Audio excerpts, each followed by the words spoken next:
नमस्कार, मी स्मिता कुलकर्णी. प्रशासनातील मानवी चेहरा अशी ओळख असलेल्या श्रद्धा बेलसरे खारकर यांचं गोतावळा हे पुस्तक नुकतंच प्रकाशित झालेलं आहे. या पुस्तकातल्या 24 व्यक्तिरेखा रोज एक याप्रमाणे आपल्यासाठी सादर करतोय. तेव्हा जरूर ऐका, अभिप्राय कळवा आणि अशाच उत्तमोत्तम व्हिडिओची माहिती मिळवण्यासाठी चपराकचे हे यूट्यूब चॅनल सबस्क्राईब करायला अजिबात विसरू नका. पौर्णिमा मेहता काबरा. गोरीपान, मध्यम उंचीची, डोळ्यावर मोठ्या फ्रेमचा चष्मा, कुरळे बॉबकट केलेले केस, डोक्यात असंख्य विचार, चेहऱ्यावर स्मितहास्य अशी पाहिलेली मी पूनम 45 वर्षांपूर्वीची. आजही मला ती लख्ख आठवते. स्वातंत्र्य सैनिक आणि कामगार नेते वडील विजेंद्र काबरा आणि शिक्षण क्षेत्रात धडाडीनं काम करणाऱ्या राजकुंवर काबरांची ही चौथी कन्या. आई वडिलांच्या प्रसिद्धीची हिला जराही जाणीव किंवा गर्व नाही. तसेच त्यांच्या घरीही साध्या राहणीचेच संस्कार. मारवाडी कुटुंबातील असूनही 5ही मुलींना उच्च शिक्षण देणाऱ्या कुटुंबाविषयी मला फार आदर वाटायचा. 2 मुली डॉक्टर, 2 मुली इंजिनियर आणि 1 आर्किटेक्ट. शाळेत असताना पूनम खूप अभ्यासू होती. तिला इंजिनियर व्हायचे होतं. 12वीला चांगले मार्क मिळाल्यावर ती औरंगाबादच्या अभियांत्रिकी महाविद्यालयात शिकायला गेली. पुढे तिला इलेक्ट्रॉनिक्स हा विषय शिकायचा होता, पण औरंगाबादला हा विषय नव्हता. तो पुण्याच्या सरकारी महाविद्यालयात होता. मी ही गोष्ट सांगतेय 1976 सालची.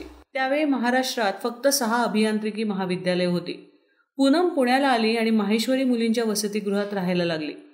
औरंगाबादला 2-3 मैत्रिणी मिळून अभ्यास करायच्या. इथे तशा मैत्रिणीही मिळाल्या नाहीत. वसतिगृहातील अडचणी आणि खरं तर मराठवाडा आणि पुणे यातील सांस्कृतिक फरक याचा तिला बराच त्रास झाला.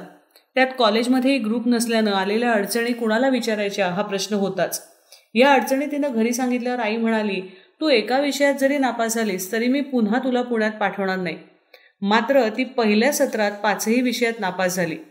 तरी तिची आई म्हणाली, पुण्याला जाण्याचा निर्णय तुझा होता, त्यामुळे तो तुला निभावावा लागेल. ती म्हणाली, यावर्षी जर पुन्हा विषयात नापास झाले तर मात्र मी परत येईन. दुर्दैवाने पूनम पुन्हा सर्व विषयात नापास झाली. आईनं घरचे दरवाजे बंद केले. वडिलांनी मध्यस्थी करण्याचा प्रयत्न केला, पण तत्ववादी आई म्हणाली, अशा अडचणींवर मात करून तुला पुढे जाताच आलं पाहिजे. पुण्यात राहण्याशिवाय पूनमकडे पर्याय नव्हता. नाईलाजानं पूनम पुण्यात आली. मग मात्र घट्ट पाय रोवून ती तिथे राहू लागली. वसतिगृहात तर ती सर्वांची आवडती झालीच. कॉलेजमध्ये तिची राकेश मेहता या पंजाबी मुलाशी ओळख झाली. अत्यंत बुद्धिमान असलेल्या राकेशनं तिला शिकवलं. त्याच दरम्यान ती त्याच्या प्रेमात पडली आणि त्यांचं लग्न झालं. पूनमच्या घरचे लोक प्रगतिशील विचारांचे असल्याने त्यांनी तिला पाठिंबा दिला. मात्र राकेशच्या घरच्यांनी विरोध केला. 2 खोल्यांच्या छोट्या घरात तिनं संसार सुरू केला. ती नोकरी करू लागली. राकेशने स्वतःचा व्यवसाय सुरू केला. मग पूनमनेही नोकरी सोडून त्याला व्यवसायात मदत करणं सुरू केलं. त्याने टेलिफोन यंत्रातील दोष शोधणारं टेस्टिंग युनिट यंत्र विकसित केलं. त्याला भारतभरातून चांगला प्रतिसाद मिळाला. एखादा व्यवसाय चालवणं सोपं नसतं, त्यासाठी अनेक कौशल्य लागतात.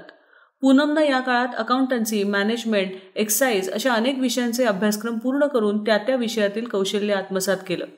जर्मनीच्या जगप्रसिद्ध मर्सिडीज बेन्झ कंपनीची कामंही त्यांना मिळाली. ॲक्युरेट इंजिनिअरिंग या कंपनीत ती मॅन्युफॅक्चरिंग विभागाची प्रमुख होती. या संदर्भातील उभारणीसाठी ती देशभर एकट्यानं फिरली.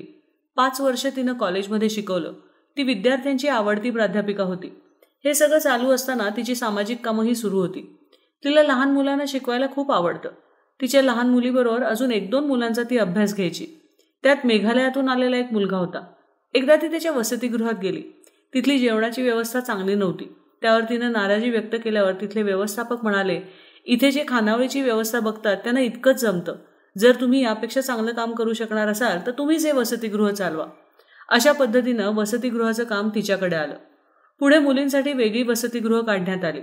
पुण्याबरोबर औरंगाबाद, परभणी, जालना अशा अनेक ठिकाणी वसतिगृह निघाली. त्यांची सर्व जबाबदारी पूनमने पेलली. त्यातील अनेक मुलं आज मोठमोठ्या पदांवर नोकरीला आहेत. ही सर्व वसतिगृह संघानं चालवली होती. मेहता कुटुंबीय संघनिष्ठ होते, तर पूनमच्या माहेरचे लोक स्वातंत्र्य चळवळीतून आलेले असल्यानं काँग्रेसी विचारांचे होते. पूनमने शांतपणे या दोन्ही विचारसरणी पचवून आपली समाजसेवा चालू ठेवली. तिला शिकवायला खूप आवडायचं हे तिच्या मोठ्या दिराला माहिती होतं. त्यांनी एकदा तिला सांगितलं, त्यांच्या बँक मॅनेजरचा मुलगा थोडा लाडावलाय, अभ्यास करत नाही, तू अभ्यास घेशील का? त्यावेळी तो मुलगा 6व्या इयत्तेत होता. पूनम त्याला स्वतः जाऊन भेटली. थोडी बातचीत झाली. त्या मुलाच्या वडिलांनी पूनमला विचारले, ताई हा निदान 6वी तरी पास होईल का? त्यावर ती म्हणाली, मुलगा हुशार आहे, तो 6वीला पास होईल की नाही माहिती नाही, पण तो पुढे जाईल आणि आयुष्यात नक्की मोठा होईल हे मात्र नक्की. आज तोच अभ्यास न करणारा खोडकर व्रात्य मुलगा चक्क IIT मध्ये प्रोफेसर आहे. या मुलाचा 10वीपर्यंतचा अभ्यास पूनमनं नेटानं करून घेतला. मुळशीला राष्ट्रीय सर्वांगीण ग्रामविकास संस्थेची शाळा आहे. त्याच्या शेजारी पूनमच्या जागेत मुलींसाठीचे एक वसतिगृह आहे. एकदा ती तिथल्या काही तक्रारी असल्यानं त्याची पडताळणी करायला गेली होती. सर्व चौकशी पूर्ण केल्यावर तिथल्या व्यवस्थापकाला तिनं काढून टाकलं. नवीन मिळेपर्यंत एखादा आठवडा स्वतःच तिनं तिथं राहायचं ठरवलं. अचानक कोविडमुळे टाळेबंदी लागली आणि मग ती तिथे 4 महिने अडकून पडली. शेतात अजिबात सोयी नसलेल्या जागेत तिला राहावं लागलं, पण ती खूप आनंदात राहिली. झाडं लावली, नदीवर जाऊन मुलांचे कपडे धुतले, 30 मुलींचा रोजचा स्वयंपाक केला, मुलींना शिकवलं आणि एक नवा अनुभव घेऊन ती परतली. आयुष्यात तिला अनेक कठीण प्रसंगांचा सामना करावा लागला, पण तिनं धीरानं सर्व प्रसंगांना तोंड दिलं, हार नाही मानली आणि आपलं काम चालू ठेवलं. आज ती अनेक संस्थांशी निगडीत आहे. अनेक मुलं तिच्याकडे सकाळी शिकायला येतात. गेल्या 30 वर्षात तिनं अनेकांना स्वतःच्या पायावर उभं केलं. त्यांच्या सुखदुःखाची, करिअरची सगळी जबाबदारी ती समर्थपणे पेलत असेल. एकदा आम्ही काही कामानिमित्तानं पुण्याला गेले होते. माझं काम संपवून रात्री मुंबईला जायचं होतं. तिनं हॉस्टेलला फोन केला. ती मला भेटायला आली. म्हणाली, अगं सकाळी जा, आपण गप्पा मारूया. आम्ही दोघी पूर्ण रात्रभर गप्पा मारत होतो. सकाळी तिनं मला स्टेशनवर सिंहगड एक्सप्रेसमध्ये बसवलं आणि म्हटलं, आज तू सुट्टी काढून झोप घे. ती म्हणाली, गप्पा मारून मी फ्रेश झाली, आता सरळ कामावर जाईल. एकदा ती मला मुंबईत भेटली. तिचं मंत्रालयात काही काम होतं. उद्योग मंत्र्यांकडं तिची बैठक होती. ती संपल्यावर आम्ही दोघी घरी जाणार होतो. मी तिथं गेले तेव्हा तिची मीटिंग संपली. मी म्हटलं, चल ग जाऊया का? ती म्हणाली, हो, एवढे कागद घेऊन येते. इतक्यात सचिवांनी मला बोलवलं आणि म्हटलं, अहो त्या एवढ्या मोठ्या उद्योगपती मॅडम आहेत आणि तुम्ही त्यांना अरेतुरे करता. मी म्हटलं, अहो ती माझी बालमैत्रीण आहे. त्यावर ते म्हणाले, तुम्हाला कल्पना आहे का, त्यांना आत्ताच जर्मनीची एक मोठी ऑर्डर मिळाली आहे. मी अवाक झाले. माझी मैत्रीण इतकी मोठी आहे हे मला माहीतच नव्हतं. गेल्या 45 वर्षांची आमची मैत्री. कधी नेहमी भेट होते तर कधी वर्षानुवर्ष भेट होत नाही, ही अशी आमची परिस्थिती. पण तरी कधीही मैत्रीत अंतर येत नाही. ही मुलगी कायम नवं काहीतरी करायच्या विचारात असते. आता तिला नोकरी करणाऱ्या मुलींसाठी हॉस्टेल सुरू करायचंय. दिवसभर तिचा धबडगा चालू असतो. कुणा मुलाचा कॉलेजमध्ये प्रवेश करायचा असतो, कुणाची राहायची सोय करायची असते, कुणाचा वाढदिवस असतो तर कुणासाठी दवाखान्यात भेटायला जायचं असतं. ती सतत इतकी कामात असते की रात्री झोपेतही ती काम करत असावी असंच मला वाटतं. इतकं सगळं असूनही तिचं मन निर्मळ आहे. या निरागस मनाच्या साध्या मैत्रिणीचं मला खरंच खूप खूप कौतुक वाटतं.